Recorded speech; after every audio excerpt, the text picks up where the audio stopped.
For those of you who may not be familiar, let me please introduce our panel. In the centre, Mr. S. Dhanabalan, Chairman, Temasek Holdings. On his right, Ho Ching, Executive Director and CEO. And on his left, Charles Chip Goodyear, CEO-designate. May I remind you again that the embargo is in place till the end of the media conference.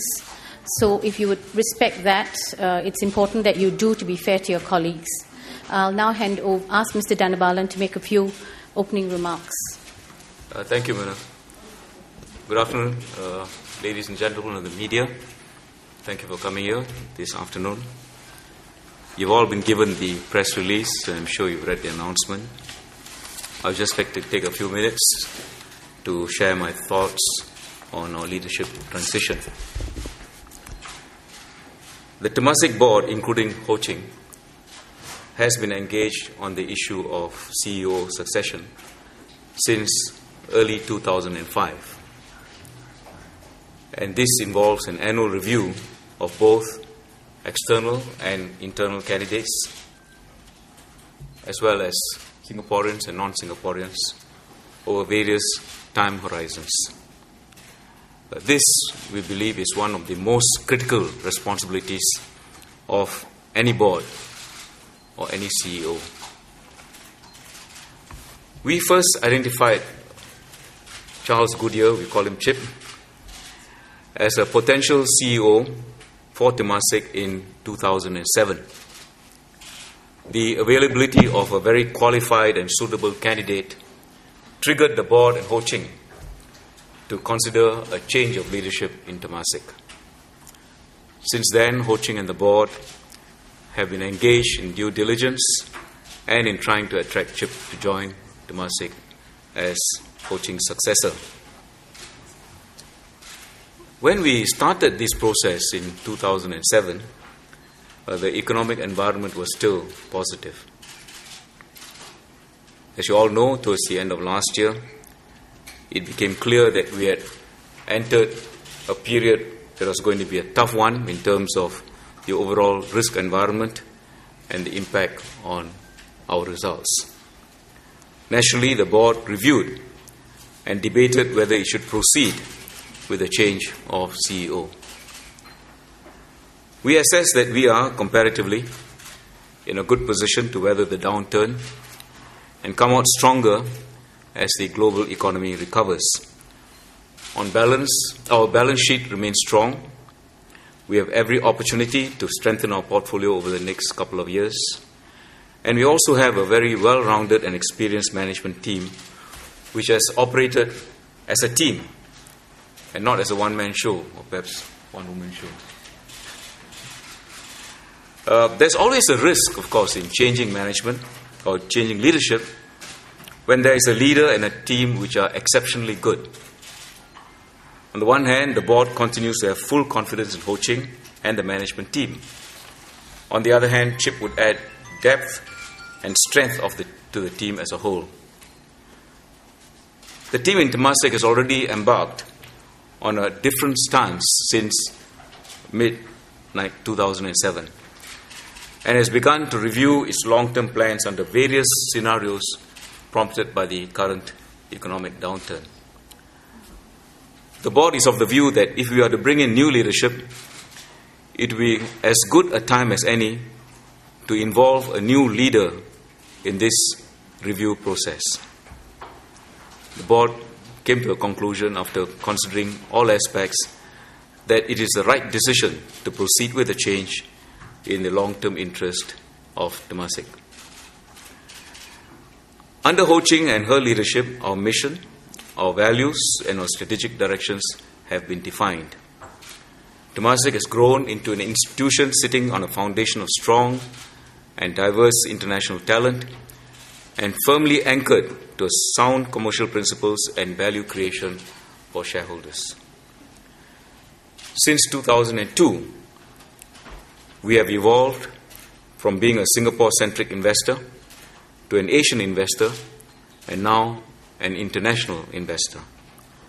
Today, we are far more diversified and we have a robust portfolio of strong companies who prosper under their own boards and management. Last year, we also institutionalized our support for the community with a 500 million endowment to the Temasek Trust. The establishment of Temasek Foundation in the same year has also allowed us to systematically reach out and foster development around Asia. The board has been fully engaged with the management team in its evolution over the years. The board expects to continue to support the management and the new CEO in taking Temasek forward. I would like to take this opportunity on behalf of the board and management to put on record our deep appreciation for Ho Ching's unflagging commitment and contribution to the firm during the past 6 years. Thank you. I will now take questions from you. To ask your questions, could you please identify yourself and your media organization, please? And could we please keep to the focus of this media conference? Thank you. Yes, Costas? Chairman, Can you please identify yourself? Yes. Costas Paris from Dow Jones Newswires. Yes. I would like to ask you the reason that led you to the replacement of the current CEO. The reason that I'm asking is that under Mrs. Ho Ching's leadership, there's been some unfortunate investments. If I recall well, I think that your investment in Thailand, in Shin Corp, resulted in a huge loss because the shares took a huge dive. And from what we understand, your investment in Merrill Lynch resulted in more than $2 billion in losses. Were those unfortunate investments the reason that Mrs. Ho Ching has been replaced? Absolutely not. As I mentioned to you, we started the process in 2007, and it was not a process of identifying a CEO only in 2007, but it had started even earlier. And the process was actually started by Ho Ching herself, that every year we should look at not only the CEO, but all the key managers in Temasek and ask ourselves who are the potential successors who can come in. So it's got nothing to do with the performance. And secondly, I would ask you to be a little cautious in coming to a conclusion that these investments are losses, because we have a long-term view of our investments. And it is too early to say whether some of them will in fact result in a loss or not. Kelvin? I'm Kevin Lin from Reuters. Question, Madam Ho, what do you plan to do after 1st October? Question 1. And question 2, are there any other changes in management that we can expect in, say, between now and October the 1st? Thanks.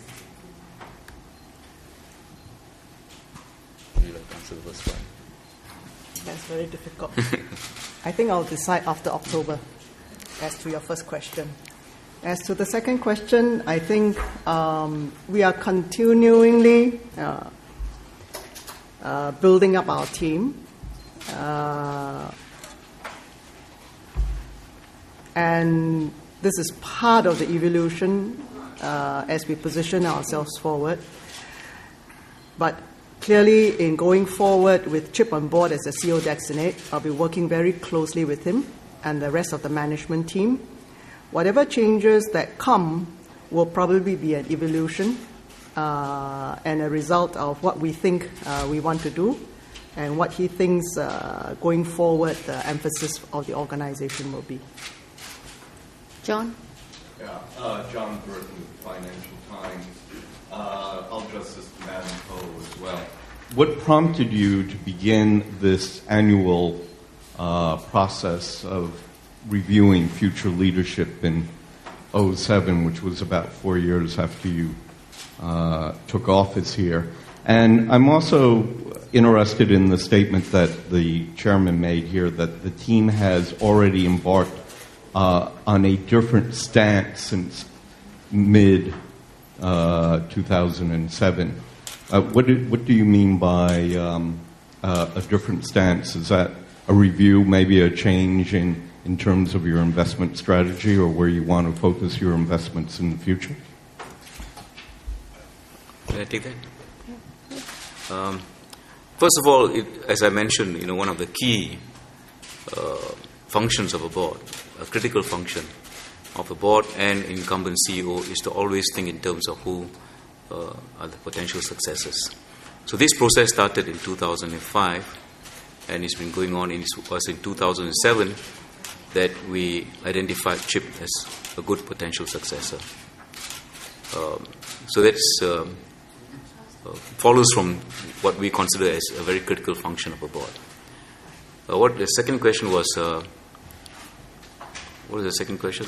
The review. Review, yes. Yeah. Well, with the whole economic environment changing, obviously we have to be a lot more careful in scrutinizing opportunities. There were various elements. There were elements of looking more closely at opportunities, being a little more defensive. And then right now, when we see the economic environment getting even more tough, we obviously have to ask ourselves, where do we go from here? How do you deploy resources? How do you garner resources? And this is a ongoing process, and we are glad that we have the CEO-designate on board to be part of this process.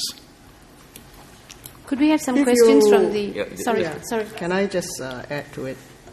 I personally believe that quite apart from running a business or building a team, whoever is the CEO is responsible for supporting a proper succession path for himself or herself.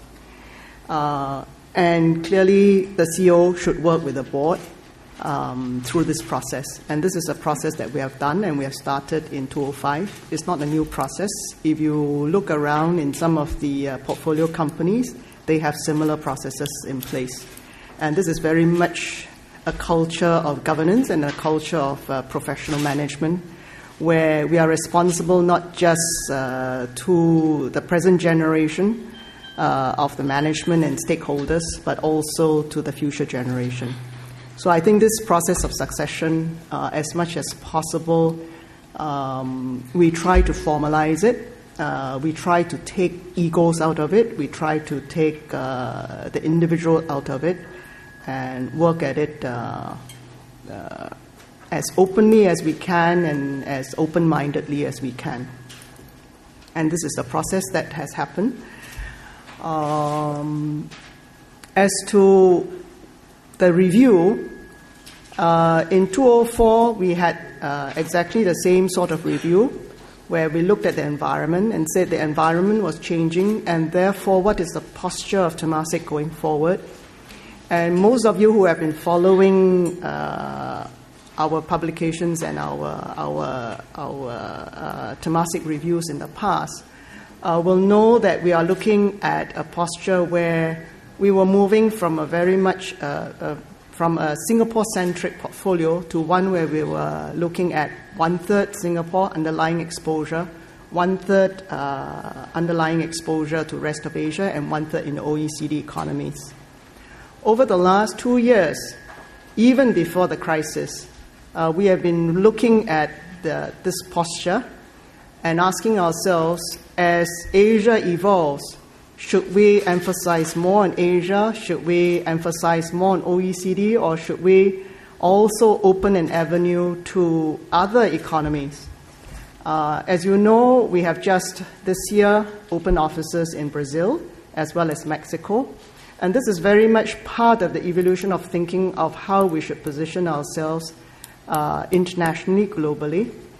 And so this part of the review is really trying to pull together, against a backdrop of the macro changes, what we think are the long-term trends, and then try to position Temasek in the light of that.